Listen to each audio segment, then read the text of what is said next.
My name is Amanda Grayson, and if you've ever had a loved one hurl boiling soup at your face for simply saying no, then you already know what I felt that morning, still quiet and stunned.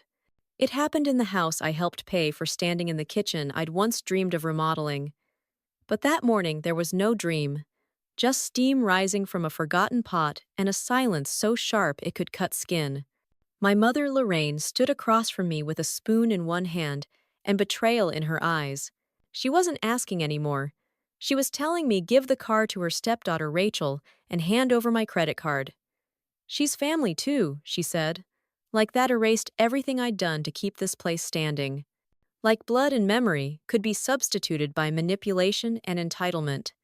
I worked remotely now from home, but she acted like that made me idle.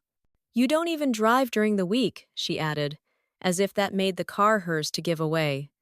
I didn't scream. I didn't argue. I just said number. And then came the silence.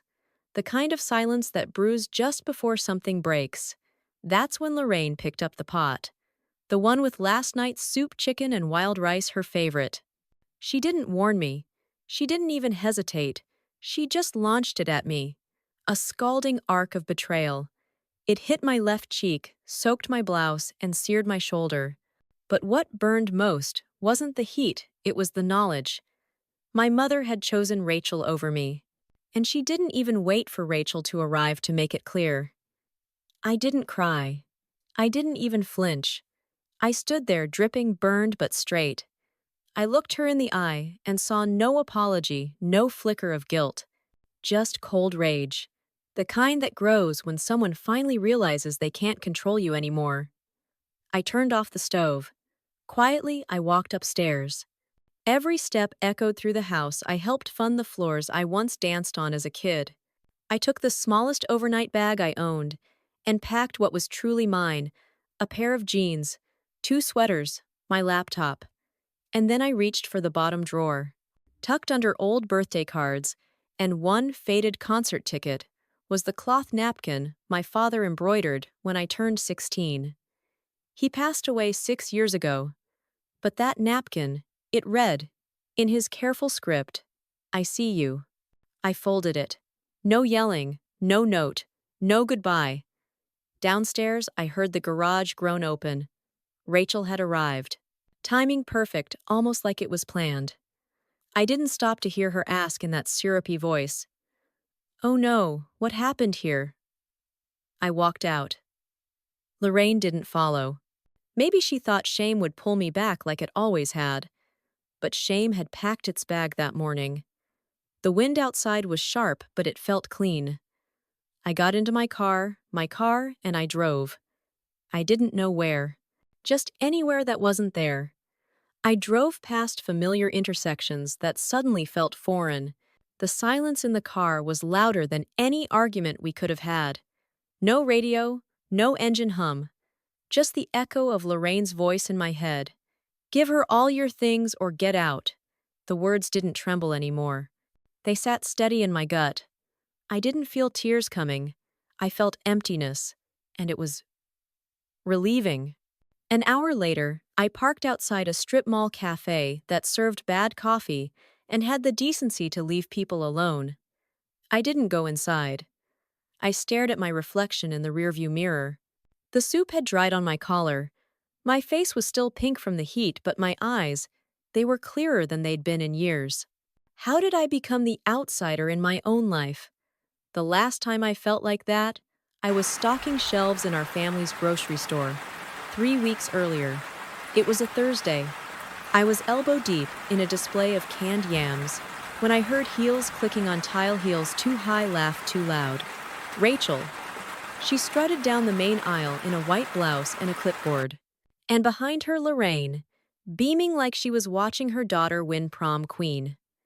Everyone meet your new store manager, Rachel Monroe. Lorraine announced like it was a press release, not the back aisle of Grayson Grocers. No one looked at me, not even Rachel. She gave me a tight smile and waltzed right into the manager's office. The same office I'd unlocked every morning at 6:30 for 4 years. Lorraine patted my shoulder. Take some time off, Amanda. You've been running yourself thin. Let Rachel handle things now. I wasn't fired. I wasn't demoted. I was erased. That memory replayed on a loop in my head as I sat in the car. I pulled out my phone and opened our family Facebook group. New post. A photo album, Grayson Legacy, Women Leaders of Strength. There she was, Rachel, captioned in every image, smiling, speaking, organizing. There was even a photo of the fall display I designed last year, cornucopia fairy lights, every detail mine. Caption Rachel's first fall showcase. Brilliant work. I hadn't cried at the soup, but I cried at that. Not from sadness, from fury. They didn't just take credit, they rewrote history. And me, I wasn't even in the background of my own life anymore. I sat there, heart-pounding fingers, trembling until I remembered something my father said once. Keep the ledger. One day, it'll mean more than you think. I had kept it. The original handwritten sales ledger from when the store opened in 1981. Every sale, every inventory note, every scribble in his handwriting. I hadn't opened that box in years, but I knew where it was. It was time. 2 hours later, I was in the guest room of my godmother's house, clutching the old ledger like it was sacred scripture. Aunt Dee didn't ask questions when I showed up on her porch. She just opened the door and handed me a towel. Your mama's burned a bridge this time, huh? She said, eyeing the pink mark on my cheek. I nodded. We didn't say anything else that night. But she left a folded quilt at the foot of the bed, the one she made the year I turned 12. The one that said, stay warm, stay smart. The next morning, I opened the storage box I had stashed at Dee's place years ago. My father's ledger sat on top, faded brown leather corner, bent spine cracked from use. Inside, his handwriting was neat and sharp, like a man who wanted every number to mean something. He'd made notes in the margins. Things like Amanda designed new logo. Sales up 12%. Rachel dropped cash drawer. Short $87. Keep watch. He always trusted me to handle numbers. Trusted me, period. I flipped through until I found the last entry he'd made before his stroke. It was underlined twice ownership, to be split 70/30ths. Amanda majority partner. I sat back stunned. 70/30. I remembered the fight we had 2 months before he died. I told him I wasn't sure I wanted the store. Maybe I wanted to travel or do grad school. He just nodded and said, that's why it's yours. You earn the right to walk away if you want. And then he made sure I'd have the power to decide. But somewhere along the line, that 70/30ths had vanished. On paper and in their mouths, Rachel owned it now. Lorraine said Daddy had changed the paperwork at the last minute. That I wasn't ready. That I didn't care. But Daddy didn't lie with numbers. I took a photo of the page, then another, and then one of the sticky notes on the next page talked to Sam about Amanda's trust. Don't forget, Sam, our family attorney. I hadn't spoken to him in over a year. I called him that afternoon. When he heard my name, he paused, then said carefully, Amanda, I've been expecting you. That's when I learned the truth. My father had drawn up a will 6 months before he died. Lorraine never filed it. She used an older draft one from before Rachel ever lived with us. The new will gave me majority ownership of Grayson Grocers and full rights to all real estate tied to the business. Not Rachel, not Lorraine. Sam had tried to reach me. Letters returned, emails bounced. My number, changed by Lorraine when she updated the family records. I laughed. Not because it was funny, because it was so typical. Death by 1,000 quiet edits. But it got worse. 2 weeks after my father died, Lorraine filed a quitclaim deed, signed using what she claimed was his signature, transferring his remaining business shares to Rachel. Forged. Sam had the real documents notarized, sealed, untouched. I didn't push it, he told me. I assumed you knew. But when you never responded, I figured you had agreed. I hung up the phone and stared at the floor. Agreed, I didn't even know I had something to agree to. Later that night, I sat across from Aunt Dee at her kitchen table. I showed her the photos. She lit a cigarette, a habit she only resurrected when things got real, and muttered, "That woman's gonna drown in her lies." She poured 2 glasses of cheap wine and said, "So what's the play I didn't know? Do I sue my mother? Expose Rachel, blow up the store number?" Not yet. I needed more than truth. I needed timing. So I started gathering invoices, screenshots, payroll records showing Rachel's surprise bonuses, store logs, texts, and the ledger. Always the ledger. Each night, I tucked it under the bed like a diary. Each morning, I reminded myself I have nothing left to lose but the silence. Because the thing about being erased, once you know you're gone, you can choose how to come back. And I wasn't coming back small. I was coming back in the storm. The next week, I drove to the county courthouse with a USB drive in my purse, a fire in my chest, and a single sentence running on loop in my head. Let them lie, but let the paper speak louder. I didn't plan to make a scene. I planned to make a record. I filed a quiet title action and submitted the notarized will and the original business documents Sam had mailed me, sealed, dated, signed. I didn't mention Lorraine or Rachel by name, just presented the truth as cold and sharp as a blade. It wasn't about revenge. It was about recognition. The clerk glanced at the documents, then at me. "This is gonna raise some dust," she said, stamping the intake form. "Good," I said. "Let it rise." 3 days later, Rachel called me. I hadn't heard her voice in months, not since the day I caught her changing the nameplate on the manager's office. "Amanda." "Oh my God, hey," she said, too bright, too bubbly. I didn't respond. "So, Mom said you've been staying with some family. I was just calling to check in. See if you're okay. We miss you." There was no we. And she didn't miss me. She missed what I represented: silence, obedience, and the convenient cover of legitimacy. I let her talk. It was always her favorite hobby. After a full 2 minutes of chirping concern, she dropped it. "I heard from Mom that you've been digging into old files. If there's any confusion about how things were set up, we can definitely talk about it. Maybe clear the air." I smiled into the phone. "Oh, I'm not confused," I said. "I'm just documenting." Silence. Then a small exhale. "Look, Amanda, we're family. This kind of thing, it doesn't have to be messy." I wanted to say, "You made it messy when you signed your name to something you didn't earn." I wanted to say, "My name was never supposed to be silent." Instead, I said, "You're right, it doesn't have to be. So why don't we have dinner?" Another pause. "Then sure, yeah, that sounds great." Aunt Dee nearly choked when I told her, "You're going back to that house." "I'm not going back," I said. "I'm bringing receipts." She handed me a black envelope and raised her eyebrow. "Take this, just in case." "What is it?" She sipped her coffee. "The fireproof kind of backup." Inside was a signed affidavit from her notarized, confirming the will's authenticity the night Lorraine opened it and screamed, and how she told Dee Amanda'll never see this paper. Over my dead body. Turns out Aunt Dee doesn't forget things. Especially not things that sound like confessions.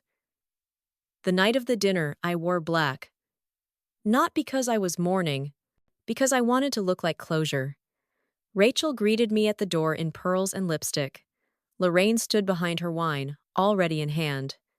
"Amanda," she said, cool as glass. "So glad you came." I stepped in, kissed neither of them, and sat down at the table where I'd once learned how to spell my name in macaroni. They served pot roast. Fitting. Lorraine made small talk. Rachel asked about where I'd been hiding. I let them chatter. I let the tension rise like a balloon, slowly inflating in a locked room. Then I placed the manila envelope on the table and said, "Before dessert, I thought I'd share a few old family treasures." Lorraine's face cracked. Rachel went pale. Inside the envelope, a copy of the will notarized, the store ledger photocopied, the forged deed highlighted and compared against my father's real signature, Aunt Dee's affidavit, a typed letter from Sam confirming I was the legal heir. I didn't raise my voice. I didn't accuse. I just let the paper do the talking. When Rachel reached for the envelope, I pulled it back.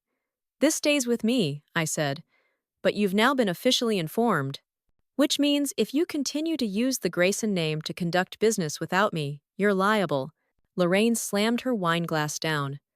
"You're trying to destroy this family." "No," I said. "You did that when you tried to erase me." Rachel stood up, mouth open like she might scream, but nothing came out. For once, silence worked in my favor. I folded the envelope, and said one last thing before leaving. "You can't edit me out anymore. And I don't need your seat at the table. I built my own."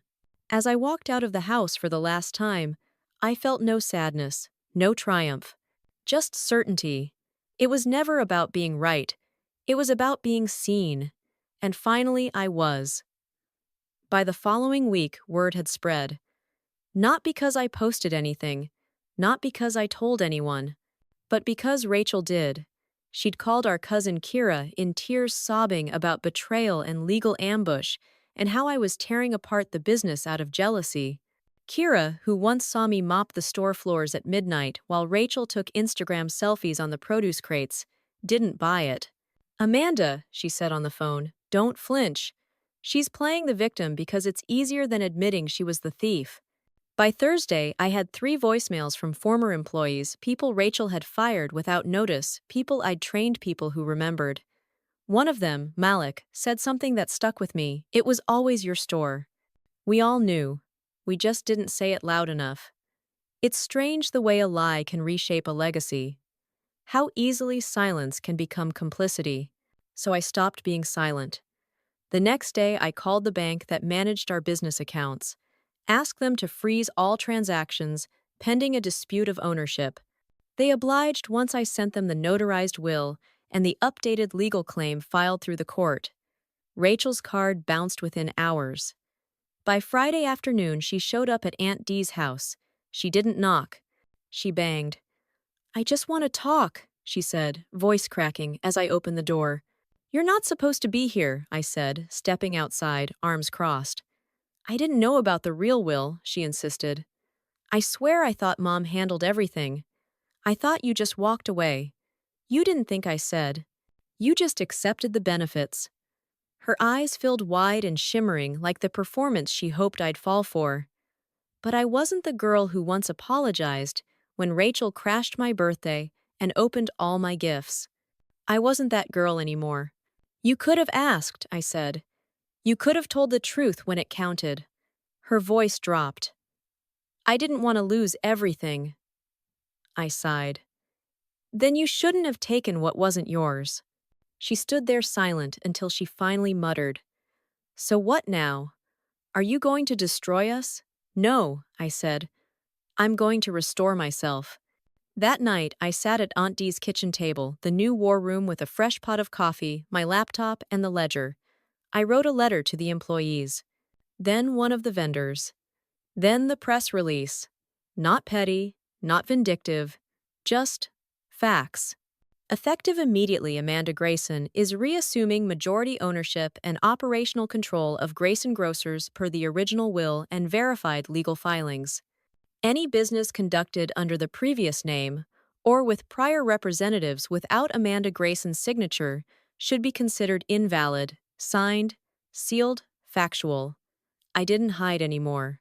I submitted the statement to our town paper, posted it on the business Facebook page, emailed it to our partners, and for the first time in years, I used the word owner without apology.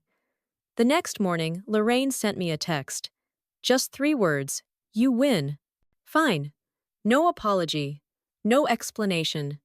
Just a reluctant concession. I didn't respond, because I hadn't won. I'd survived. And there's a difference. Later that week, I stood inside the store for the first time in over a year. It still smelled like lemon cleaner and coffee filters. The wall I painted my senior year of high school was faded, but still there behind the floral display. A customer walked past me and paused. "Amanda," she asked, eyes brightening. "Oh, honey, it's about time." I smiled. "Yeah," I said. "It is." Malik came back that Monday. Kira, too. We updated the logo, we cleaned out the office. We even found the old holiday playlist my dad used to blast every November.